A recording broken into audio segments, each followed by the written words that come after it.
మీకు అందరికీ మేకప్ నేర్చుకుంటారు, ఫ్యాకల్టీ అద్భుతమైన ఫ్యాకల్టీ ఉంది, రమేష్ సార్ చెప్తారు. బట్ దీంతో పాటు మీ స్కిల్స్ని ఎలా అప్గ్రేడ్ చేసుకోవాలి, మీరు ఎప్పటికప్పుడు ఒక మైండ్ సెట్తో, ఛాంపియన్ మైండ్ సెట్తో ఎలా ఉండాలి, మార్కెట్ ఎలా ఉంది, మిమ్మల్ని మీరు ఎలా ప్రమోట్ చేసుకోవాలి,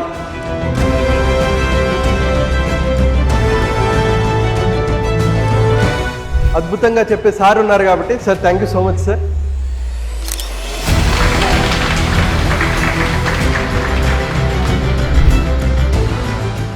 గుడ్ మార్నింగ్ ఆల్. చాలా హ్యాపీగా ఉంది మీ అందరినీ చూస్తుంటే, సూపర్ స్మైలింగ్ ఫేసెస్. మార్నింగ్ నాకు మేకప్ గురించి ఏమీ తెలియదు, నేను కాబట్టి దాని గురించి నేను చెప్పి అద్భుతంగా చెప్పే సార్ ఉన్నారు కాబట్టి sir thank you so much sir. First time అసలు మేకప్ నేర్చుకునే వాళ్ళు ఎవరు ఇందులో? ఆల్రెడీ మేకప్ వచ్చు, ఇక్కడ కొంచెం ఇంకా అప్గ్రేడ్ చేసుకుందాం అనుకున్న వాళ్ళు మీరు ఒక్కరా? ఈ సెషన్ ఇట్స్ ఆల్ అబౌట్ మీకు అందరికీ మేకప్ నేర్చుకుంటారు, ఫ్యాకల్టీ అద్భుతమైన ఫ్యాకల్టీ ఉంది, రమేష్ సార్ చెప్తారు. బట్ దీంతో పాటు మీ స్కిల్స్ని ఎలా అప్గ్రేడ్ చేసుకోవాలి, మీరు ఎప్పటికప్పుడు ఒక మైండ్ సెట్తో, ఛాంపియన్ మైండ్ సెట్తో ఎలా ఉండాలి, మార్కెట్ ఎలా ఉంది, మిమ్మల్ని మీరు ఎలా ప్రమోట్ చేసుకోవాలి, ఈ టఫ్ కాంపిటీషన్లో మీకంటూ ఒక బ్రాండ్ ఎలా క్రియేట్ చేసుకోవాలి అనే వాటి గురించి మనం మాట్లాడుకుందాం. Clear? Hi, good morning everyone. Childhood నుంచి నాకు చాలా ఇంట్రెస్ట్ మేకప్ అంటే. నేను చిన్నప్పటి నుంచే డిఫరెంట్ హెయిర్ స్టైల్స్ ట్రై చేస్తూ ఉండేదాన్ని. మా మమ్మీకి ఎక్స్ప్లెయిన్ చేస్తూ ఇలా అలా వేయమని బాగా ఇంట్రెస్టింగ్గా ఉండేది. జస్ట్ లాస్ట్ ఒక 6-7 ఇయర్స్ నుంచి నాకు తెలిసిన మేకప్ నేను ఈవెంట్స్కి వెళ్ళి వాటికి మేనేజ్ చేస్తూ వచ్చాను. కానీ అడ్వాన్స్డ్ నేర్చుకోవాలి, నా ప్యాషన్ నేను దాంట్లో ఫుల్ఫిల్ చేసుకోవాలి, నా డ్రీమ్స్ అని చెప్పి నేను ఇక్కడికి వచ్చాను. I want to fulfill my dreams and I want to be a great makeup artist in. Awesome. Thank you. మీ పేరు? గౌతమి గారు. Okay. See please, first thing నేను ఎందుకు స్టేజ్ మీదకి రమ్మంటానంటే, ఫస్ట్ థింగ్ మీరు బిల్డ్ చేసుకోవాల్సింది కాన్ఫిడెన్స్. అంటే మనం ఎందుకు వేరే వాళ్ళకి మేకప్ వేస్తాం? లో కాన్ఫిడెన్స్, లో ఎస్టీమ్ నుంచి వాళ్ళకు ఒక కాన్ఫిడెన్స్ అనేది వస్తుంది. మనమే కాన్ఫిడెన్స్గా లేకపోతే మన క్లయింట్స్ని ఎలా మనం కాన్ఫిడెంట్గా ఉంచుతాం? క్లియర్? ఫస్ట్ పాయింట్ మీరు గుర్తుపెట్టుకోండి, everybody has their own limitations. మనందరికీ ఒక నెగిటివ్ ఉంటుంది. అంటే చాలామంది ఏమనుకుంటారంటే, నేను పొట్టుగా ఉంటాను, నల్లగా ఉంటాను, లావుగా ఉంటాను, జుట్టు తక్కువ ఉంటుంది, అది అందరికీ అనమాట. వీక్ సెల్ఫ్ ఇమేజ్ అంటారు దాన్ని. సో మన సెల్ఫ్ ఇమేజ్ మనం మార్చుకోవాలి. ఎప్పుడైతే మన సెల్ఫ్ ఇమేజ్ మార్చుకుంటే we can help other people. Got it? So ఎప్పుడైనా మీకు, ఎందుకంటే అవకాశం అనేది, ఏమో ఆమె వచ్చి మాట్లాడారు, నాకు నచ్చింది, ఈ వీడియో ఎవరైనా చూసారనుకోండి, వాళ్ళకి అవకాశం రావచ్చు కదా. ఇప్పుడు ఇది ఇక్కడ ఏం చేస్తాం, మనం ఇన్స్టాగ్రామ్లో పోస్ట్ చేస్తాం. ఇన్స్టాగ్రామ్లో పోస్ట్ చేసినప్పుడు గౌతమి గారి వర్క్ ఎవరైనా చూసి, అరే ఒక ఆపర్చునిటీ అనేది క్రియేట్ చేసుకున్నారు కదా. సో ఆపర్చునిటీస్ ఎవరికి వస్తాయంటే, ఎవరైతే కాన్ఫిడెంట్గా ఉంటారో, ఎవరైతే వచ్చిన అవకాశాన్ని పట్టుకుంటారో, దాన్ని సద్వినియోగం చేసుకుంటారో వాళ్ళే సక్సెస్ అవుతారు. గుర్తుపెట్టుకోవాలి మీరు. మీకు ఎంత టాలెంట్ ఉన్నా, మీరు ఎంత స్కిల్ఫుల్ అయినా, ఎంత బాగా మేకప్ చేయగలిగినా, మీరు ఎప్పుడు మిమ్మల్ని మీరు ప్రమోట్ చేసుకోలేకపోతే మీకు ఎవ్వరూ అవకాశాలు లేవు. గుర్తుపెట్టుకోండి. ఎవ్రీథింగ్ ఈరోజు నేను చెప్పడమే కాదు, డిస్కషన్ కూడా అవుతుంది. ఎందుకంటే మీరు మ్యాక్సిమం బెనిఫిట్ పొందాలి ఈ సెషన్ నుంచి. క్లియర్? సో ఫస్ట్ థింగ్ ఏంటంటే, మీరు రాయాల్సింది why you want to become a makeup artist. Why, ఎందుకు? ప్రపంచంలో ఏదైనా సరే గొప్ప ఆవిష్కరణలు కానీ ఏవైనా ఎక్కడి నుంచి స్టార్ట్ అవుతాయంటే వై నుంచి స్టార్ట్ అవుతాయి. మీలాగే చాలామంది మేకప్ ఆర్టిస్టులు ఉన్నారు, ఏ పనైనా నాలాంటి చాలామంది స్పీకర్స్ ఉన్నారు, చాలామంది ఉన్నారు. కానీ కొంతమంది ఎందుకు హై పేయింగ్ చేస్తున్నారు, ఎందుకు కొంతమంది లోలో ఉన్నారు? What you are doing is not important. మీరు ఏం పని చేస్తున్నారు అనేది ఇంపార్టెంట్ కాదు, ఎందుకు మీరు పని చేస్తున్నారు. మేకప్ ఆర్టిస్ట్ ఎందుకు అయ్యారు? ఏమో సార్ మాకు తెలియదు, పక్కింటోళ్ళు జాయిన్ అవ్వమన్నారు, మా పక్కన జాయిన్ అవ్వండి, నేను జాయిన్ అయ్యాను. నువ్వు ఎప్పటికీ సక్సెస్ అవ్వలేదు. ఎందుకు? నీకు వై స్ట్రాంగ్గా లేదు కదా. నీకు ఎప్పుడైతే ఎందుకు నేను ఈ పని చేస్తున్నానో అది స్ట్రాంగ్గా లేనప్పుడు మీరు ఎప్పటికీ సక్సెస్ అవ్వలేరు. ఎగ్జాంపుల్, డాక్టర్ ఎందుకు అయ్యావు? డబ్బులు వస్తాయనా? మా అమ్మ జాయిన్ అవ్వమందనా? లేదు, నాకు రియల్గా సొసైటీకి హెల్ప్ చేయాలి, మా ఫ్యామిలీలో మా నాన్నగారు ఒక సరైన వైద్యం అందక చనిపోయారు, మా తాతగారు చనిపోయారు, నేను ఇలాంటి వాళ్ళకి ఇబ్బంది కలగకుండా నేను సొసైటీకి ఏదో ఒకటి చేయాలి, సమాజానికి నేను ఏదో ఒకటి చేయాలి అని అనుకున్నవాడు ఎంత స్ట్రాంగ్గా సొసైటీకి హెల్ప్ చేయగలడు? సో ఈ వై ఫ్యాక్టర్ అనేది చాలా చాలా ఇంపార్టెంట్. సో మీరు కూడా ఎందుకు మేకప్ ఆర్టిస్ట్ అయ్యారో అది చాలా కాన్ఫిడెంట్గా ఉండాలి. ఎప్పుడైతే మీకు వై అనేది స్ట్రాంగ్గా ఉందంటే మిమ్మల్ని ఎవరు మోటివేట్ చేయక్కర్లా, నాలాంటి వాళ్ళ సెషన్స్ అక్కర్లా. You got my point? ప్రతిసారి వచ్చి ప్రాక్టీస్ చేస్తున్నావా లేదా? ఎన్ని అవర్స్ మీరు ప్రాక్టీస్ చేస్తున్నారు? ఇప్పుడు ఎన్నో డే ఇది? Sixth day, 7th day. How many days course ఇది? 30 డేస్. సో ఈ 6 డేస్లో ఎంతమందికి ఇంప్రూవ్మెంట్ ఉంది? వై అనేది చాలా ఇంపార్టెంట్. అండ్ అలాగే next part is called how. How అంటే మనం ప్రాసెస్ ఎలా చేస్తున్నాం. అందరికీ తెలుసు మేకప్ ఎలా వేయాలి, లేకపోతే వేరే వాళ్ళకన్నా ఎలా బెటర్గా చేయాలి అనేది మనం ఎప్పుడు ఒక తాపత్రయపడుతూ ఉంటాం. అయితే ఈ ప్రాసెస్లో మీకంటూ ఒక యూనిక్నెస్ని క్రియేట్ చేసుకుంటున్నారా? సార్ అద్భుతంగా చెప్తారు, బేసిక్స్ ఫండమెంటల్గా చెప్తారు, కానీ మీరు దాని మీద ఇంకా ఏమైనా కొత్తగా మీరు చేస్తున్నారా? ఎఫర్ట్స్ ఏమైనా పెడుతున్నారా? టైంని యూటిలైజ్ చేసుకుంటున్నారా? ఎంతసేపు వాళ్ళు చెప్పింది నేను చేయటం మాత్రమే కాకుండా ఇంకా నా స్టైల్లో నేను ఏమైనా క్రియేట్ చేసుకోగలుగుతున్నానా? అందరూ చేసినట్టు చేస్తే మీకు గుర్తింపు ఉండదు. ఇప్పుడు రమేష్ సార్కి ఎందుకు ఒక గుర్తింపు వచ్చింది? ఆయన సపరేట్ స్టైల్లో చేస్తున్నారు. మీరు ఆయన దగ్గర నుంచి నేర్చుకొని మీకంటూ మీరు ఒక బ్రాండ్ ఎలా క్రియేట్ చేసుకోవాలి, మీకంటూ ఒక యూనిక్నెస్తో మీరు ఎలా పనిచేయాలి, కొత్తగా నేనేం చేయాలి, ఒక స్టెప్ ముందుకు ఎలా వెళ్ళాలి, నా పక్క క్యాండిడేట్ కన్నా, నా పక్క మేకప్ ఆర్టిస్ట్ కన్నా నేను ఇంకా ఎలా బెటర్గా చేయాలి అనేకునే ప్రాసెస్ కనుక మీకు లేకపోతే, హౌ అనేది బెటర్గా లేకపోతే, ఎలా చేయాలో తెలియకపోతే మీరు ఎప్పటికీ సక్సెస్ అవ్వలేదు. ఇది ఎప్పుడైతే ఈ వై హౌ ఈ ప్రాసెస్ క్లియర్ అయిపోతే ఏం చేయాలో మీకు తెలుసు కదా, ఎలా మేకప్ చేయాలో తెలుసు.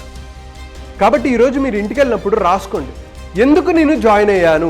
ఇక్కడ మీరు ఒక మనీ మాత్రమే ఇన్వెస్ట్ చేయట్లా, మీ టైం ఇన్వెస్ట్ చేస్తున్నారు, అవునా కదా? 30 రోజుల పాటు మార్నింగ్ నుంచి ఈవినింగ్ వరకు మీరు ఇక్కడ ఉండి నేర్చుకుంటూ దీని తర్వాత మిమ్మల్ని మీరు ప్రొజెక్ట్ చేసుకుంటున్నారు. దీని నుంచి ఒక రెవెన్యూ క్రియేట్ చేసుకోవాలి కదా. మీరు వేరే వాళ్ళకి సమాధానాలు చెప్పడం కోసం మీరు లైఫ్ని లీడ్ చేయొద్దు. మీరు హ్యాపీగా ఉండటం కోసం, మీరు ఆర్థిక స్వేచ్ఛ మీరు పొందాలి అని అనుకున్నప్పుడు ఎలా నేను కష్టపడాలి, ఏం చేస్తే నేను సక్సెస్ఫుల్ అవుతా. సో ఇందాక నేను ఒక కాన్సెప్ట్ చెప్పా కదా, this is called why how what.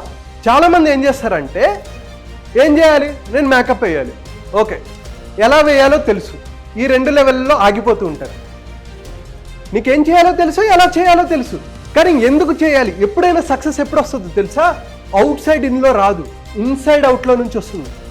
ఎందుకు చేస్తున్నాను, దెన్ ఎలా చేస్తున్నాను, వాట్ అంత పెద్ద ఇంపార్టెంట్ కాదు. కానీ చాలామంది 99% ఫెయిల్ అవ్వడానికి గల కారణం ఏంటంటే వాళ్ళు ఇటు నుంచి వెళ్తూ ఉంటారు అనమాట. వాట్ హౌ మీద ఫోకస్ చేస్తారు, వై మీద. ఎప్పుడైతే మీకు స్ట్రాంగ్ వై ఉంటుందో మీకు సక్సెస్ అవుతుంది. అయితే మీరు క్లయింట్స్ని గ్రాప్ చేసుకోవాలి అనుకున్నా, క్లయింట్ మిమ్మల్ని మీరు అట్రాక్ట్ చేయాలనుకున్నా, ఇది యాజ్ నేను బ్రెయిన్ మీద కొంచెం రీసెర్చ్ చేసిన వాళ్ళలాగా మీకు ఒకటి చెప్తున్నాను. సో ఇప్పుడు ఇందాక చెప్పా కదా, వై హౌ వాట్. ఇప్పుడు ఫస్ట్ ఏంటంటే ఈ వై మీద ఫోకస్ చేయాలన్నా కదా. ఈ వై అంటే ఏంటంటే ఐడెంటిటీ. మన బ్రెయిన్ కూడా 3 పార్ట్స్లో ఉంటుంది. This is called reptilian brain అంటారు. రెప్టీలియన్ బ్రెయిన్ అంటే కొన్ని వేల సంవత్సరాలుగా, ఇప్పుడు ఎవరో మన మీదకి దాడి చేస్తున్నారు అనుకో, మనం ఏం చేస్తాం, పారిపోతాం. ఒక పులి చూస్తే మనం ఏమవుతాం, లేదు ఒక పాము చూస్తే ఏమవుతాం, పారిపోతాం. అయితే ఒక మనిషి భయపెట్టడానికి వచ్చినప్పుడు మనం ఏం చేస్తామంటే ఎదర్ పారిపోతాం, లేకపోతే వాళ్ళని కొట్టడానికి వెళ్తాం మనం. That is called flight or flight, fight or flight. కొడతాము లేదా పారిపోతాం. ఇంకోటి కొన్నిసార్లు ఏంటంటే ఫ్రీజ్ అయిపోతాం. భయం వేసినప్పుడు మనం ఫ్రీజ్ అయిపోతాం. ఇది కొన్ని వేల సంవత్సరాలుగా మన బ్రెయిన్ అనేది అలా ఉంది. So reptilian brain. తర్వాత లింబిక్ బ్రెయిన్ అంటారు. మనం ఎప్పుడు ఎమోషనల్గా కనెక్ట్ అవ్వాలి. మీ క్లయింట్స్తో కానీ ఎవరితో అయినా సరే వై అనేది చెప్పే కదా, ఈ వై ఫ్యాక్టర్ కూడా ఉంటుంది. లింబిక్ సిస్టమ్ అంటే మనం ఎవరితో అయినా ఎమోషనల్గా కనెక్ట్ అయినా మన మెమరీస్ కానీ హ్యాబిట్స్ కానీ ఈ లింబిక్ సిస్టంలో ఉంటాయి. తర్వాత నియోకార్టెక్స్ అంటే లేటెస్ట్ బ్రెయిన్. మనం ఆలోచిస్తాం కదా, ఎలా ఆలోచిస్తాము, అర్థమెటిక్, కొంచెం మ్యాథ్స్ కానీ ఇవన్నీ లాజికల్గా మనం థింక్ చేస్తాం. వాటన్నిటికీ అయ్యేది నియోకార్టెక్స్. అయితే ఎప్పుడైతే మీ క్లయింట్ని మీరు ఎమోషనల్గా కనెక్ట్ అవ్వకపోతే, మనం చేస్తున్న పనిని మనం ప్రేమించాలి. మనం చేస్తున్న పనిని మనమే గౌరవించుకోకపోతే బయట ప్రపంచం మనల్ని ఎందుకు గౌరవిస్తుంది, అవునా కదా? నిన్ను నువ్వు తక్కువ అంచనా వేసుకుంటే, నీకు నువ్వు లో కాన్ఫిడెన్స్ ఉంటే, అరే నేను పనికొస్తానా, నేను ముందుకు వెళ్ళగలనా, నేను సక్సెస్ అవ్వగలనా అనే డౌట్ నీకు ఉందనుకో, నేను వేరే వాళ్ళు ఎందుకు నమ్ముతారు? ఎగ్జాంపుల్, మీరు నాకు కార్ ఇచ్చారు, కార్ ఇచ్చి నన్ను ఇక్కడ నుంచి మేబీ గచ్చిబౌలి నన్ను డ్రాప్ చేయమండి అన్నాను. అప్పుడు వెంటనే క్యాబ్ డ్రైవర్ తిరిగి, మేడం నేను కొత్తగా నేర్చుకుంటున్నాను, చాలా డౌట్ అండి, తీసుకెళ్తానో లేదో, గుద్దుతో మాత్రం నన్ను అడగద్దు, నేనైతే ట్రై చేస్తాను. మీరు ఆ కార్ ఎక్కుతారా? బాబు వద్దులే, నేను దిగిపోయి నడుచుకుంటేనే వెళ్తా కానీ నిన్ను ఎక్కలేను, లేకపోతే మెట్రోలోకి వెళ్తా. అంతేగాని అలాగే మేకప్ ట్రై చేస్తా, నువ్వు బ్యూటిఫుల్గా వస్తే నీ అదృష్టం. ఫస్ట్ మన క్లయింట్ వచ్చినప్పుడు ఇది రియాక్షన్, తర్వాత ఇది మనల్ని మించిన వాళ్ళు లేరు అనుకోండి. కానీ క్లయింట్ చాలా తెలివైనడు. క్లయింట్ ఇలాంటి ఎక్స్పెక్టేషన్, నాకు ఐబ్రోస్ ఇలా కావాలి, హెయిర్ స్టైల్ ఇలా కావాలి, నేను ఎలా ఉండాలి, నా హెయిర్ ఇలా ఉండాలి, నేను నడిస్తే ఎలా ఉండాలి. కానీ వాళ్ళ బడ్జెట్ ఇది, అవునా కాదా? వాళ్ళ ఎక్స్పెక్టేషన్స్ అలా ఉంటే మనకేమో అప్పుడు మన ఎక్స్ప్రెషన్ ఏంటో తెలుసా? ఏంటి మనకు నోట్లో నుంచి మాట రాదు ఆ బడ్జెట్ చెప్పిన తర్వాత దయచేసి నన్ను వదిలేయండి ప్లీజ్, నేను చేయలేను మీకు. ఎందుకంటే వాళ్ళ రిక్వైర్. అయితే మన బయట ప్రపంచంలో మనం సక్సీడ్ అవ్వాలి అంటే ఇలాంటి క్లయింట్స్ ఉంటారు, వీటిలందరినీ ఫేస్ చేయాల్సి వస్తుంది. చూడండి, మీరు ఎన్ని అవర్స్ ప్రాక్టీస్ చేస్తున్నారు, ప్రాక్టీస్ చేయకపోతే ఇక్కడికి వచ్చి వీళ్ళే అంతా నేర్పిస్తారనుకుంటే, మనకి స్కూల్స్ నేర్పించాయా, కాలేజెస్ నేర్పించాయా, డబ్బులు ఎలా మేనేజ్ చేసుకోవాలో నేర్పించాయా? అవన్నీ నేర్పరు. కానీ నిజం చెప్తున్నాను, రమేష్ సార్ ఎంత తాపత్రయపడతారంటే, సార్ ఈ ప్రోగ్రామ్ నేను అక్కర్లేదు, ఇలాంటి ప్రోగ్రామ్ చేసి లాస్ట్ టైం లీగల్ సెషన్స్ చెప్పటం వేరే వాళ్ళకి, అంటే మీ బ్యాచ్ కాదనుకుంటే వేరే బ్యాచ్కి. సో అలాగా కొత్త కంటెంట్ మీకు చెప్పాలి, మీరు కూడా మీ కాళ్ళ మీద నిలబడేటట్టు ఉండాలి, ఇక్కడ డిపెండ్ అవ్వకూడదు. ఎందుకంటే మీరు ఇక్కడ ఎంతో టైం అండ్ ఎనర్జీ ఎఫర్ట్స్ అన్నీ పెడుతున్నారు, కాబట్టి మీకు మ్యాక్సిమం బెనిఫిట్ రావాలి అనే ఉద్దేశంతో మమ్మల్ని పిలిపించి చెప్తున్నారు. దిస్ ఈజ్ అనదర్ ఇన్వెస్ట్మెంట్, వాళ్ళకి అనదర్ ఖర్చు చేయాల్సిన అవసరం లేదు. మీరు మీ కాళ్ళ మీద మీరు నిలబడి మీరు డబ్బులు సంపాదించుకోవాలంటే మీరు నేర్పిస్తామంటే మీరు చూసుకోండి అనొచ్చు వాళ్ళు. ఇదిగోండి ఇంకొకటి, ఇలా అడుగుతారు మధ్యలో. ఫస్ట్ మనం ఒక పేమెంట్ అనుకున్నప్పుడు నీట్గా చేస్తూ ఉంటారు, తర్వాత కుదరదండి అంత పేమెంట్ ఇవ్వమంటే మనకు కూడా చివరికి ఇలా చేస్తాం. ఈ హాఫ్ అవర్స్ బాగుంటుంది, ఈ హాఫ్ అవర్స్ అయిపోయినట్టే దాని పని. సో ఇలాంటి క్లయింట్స్ ఉంటారు, వీళ్ళందరినీ మీరు ఫేస్ చేయాలంటే టాలెంట్, స్కిల్తో పాటు మైండ్ సెట్ చాలా అవసరం. మీరు కూడా ఒక బిజినెస్ పర్సన్ లాగా ఆలోచించాలి, కానీ ఒక ఎంటర్ప్రినర్ లాగా ఎలా ఆలోచించాలి, ఒక మేనేజర్ లాగా ఎలా ఆలోచించుకోవాలి, అవకాశాలు నేను ఎలా క్రియేట్ చేసుకోవాలి, మీరు మీకోసం ఆలోచించుకోవాలి. అందుకనే సక్సెస్ సాధించడం చాలామంది అంటుంటారంటే వాళ్ళని చూసి సక్సెస్ చాలా ఈజీగా అయిపోవచ్చు అనుకుంటారు. చూడండి ఎన్ని రిస్క్స్ ఫేస్ చేయాలి, డిసిప్లైన్గా ఉండాలి, లేట్ నైట్స్ ఉంటుంది, డిసప్పాయింట్మెంట్స్ మనకి కొన్నిసార్లు మన దగ్గరికి వచ్చినట్టే ఉంటుంది, మిస్ అయిపోతుంది. ఆ టైంలో నువ్వు డిసప్పాయింట్ అవ్వకుండా స్ట్రాంగ్గా నిలబడగలవా? అటువంటి మైండ్ సెట్ ఉందా నీకు? చూడండి ఎన్నో ఫెయిల్యూర్స్ ఉంటాయి, గుడ్ హ్యాబిట్స్ ఉండాలి. టైం మేనేజ్మెంట్ లేదంటారు, సార్ నేను ఇంట్లో ఫ్యామిలీని చూసుకోవాలి, నాకు టైం కుదరట్లేదు అనుకుంటారు. కానీ ఎంతసేపు మనం టైంని వేస్ట్ చేస్తున్నాం? పొద్దున్న లేచినప్పటి నుంచి మార్నింగ్ మనం లేస్తున్నాం, ఫోన్ ఎంతసేపు చూస్తున్నాం? మన డైలీ మనం 3 to 4 hours మనం ఫోన్ చూస్తూ ఉంటాం, ఎంత టైం అనవసరంగా వేస్ట్ చేస్తుంటాం. ఆ టైంలో నేను కొత్తగా ఏమైనా చేయగలనా? అసలు ఎవరున్నారు టాప్ ఇండస్ట్రీ? మీ ఇండస్ట్రీలో మీకు టాప్ ఎవరో తెలియాలి. ఇలాంటి సెషన్ సైమన్ సెనెకా ఇందాక నేను చూపెట్టా కదా సర్కిల్, అది క్రియేట్ చేసిన వ్యక్తి పర్ అవర్ ఈ చార్జెస్ 87 lakhs ఛార్జ్ చేస్తాడు. గూగుల్, మైక్రోసాఫ్ట్, యాపిల్ ఆ కంపెనీస్కి మాట్లాడతాడు. సో కంపేర్ చేసుకున్నాం ఒకసారి, వాళ్ళ స్కిల్ ఏంటి, నా స్కిల్ ఏంటి, నేను ఎక్కువ హైపేయింగ్ చేయాలంటే నేను ఎన్ని కష్టపడాలి. ఒకసారి మనకి 500 రూపీస్ కూడా రావు. నేను ఎన్నో సెషన్స్ ఫ్రీగా చేశా. ఇప్పుడు నువ్వు డబ్బులు ఇచ్చినా నేను దొరకను, బయట కాలేజెస్కి స్కూల్స్కి నేను దొరకను కూడా. ఎందుకంటే మన ప్రయారిటీ, మనం ఎప్పటికప్పుడు గ్రో అవుతున్నామా లేదా, నిన్నటికి మనకి ప్రోగ్రెస్ ఉందా లేదా. ఈరోజు అవుతున్నారు కదా, 6 daysకి మీకు ప్రోగ్రెస్ కనిపిస్తుందా లేదా, నెక్స్ట్ 10 daysలో కనిపిస్తుందా లేదా, అది మీకు చాలా చాలా ఇంపార్టెంట్, మీరు ఫేస్ చేయాలి.